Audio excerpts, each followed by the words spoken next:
I command you. But I'm an old man. If you got this link, you've been prayed for. Leave a comment below if you like the boys acting.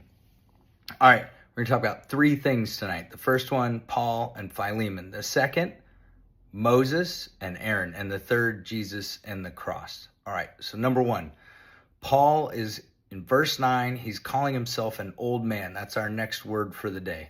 He's calling himself an old man and a prisoner. He's highlighting that. We did that before. I'll leave a link to that video below.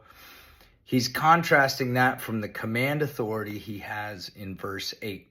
So what he's doing is he's de-elevating his power in his request to Philemon that he's about to make. He's taking everything off the table and saying, Philemon, I know who you are.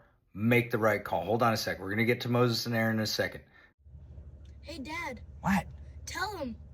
We'll do it at the end. Okay. Just focus. In humility, Paul makes his ask. He's taking all of his power out of it. So, Moses and Aaron. Moses is told by God that he's going to stand before Pharaoh, and Moses has a stutter. So he's like, but I can't.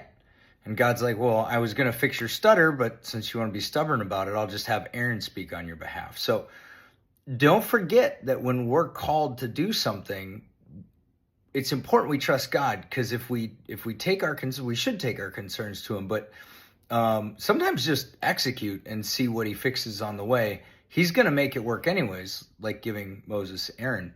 But Moses could have just gone the next 40 years without a stutter. That would have been cool too.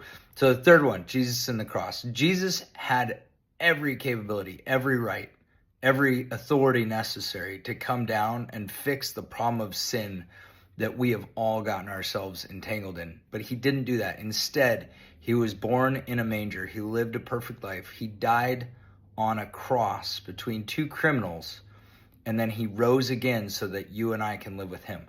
So Paul doesn't need authority, Moses didn't need perfect speech, and Jesus didn't need to come and fix everything in power. He fixed it completely, and that's available to us today. So that's our takeaway from Philemon. Paul is calling himself an old man and a prisoner in verse 9.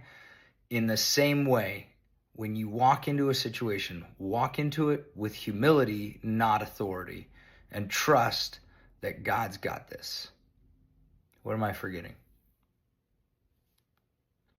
And Noah? Don't forget to like and subscribe.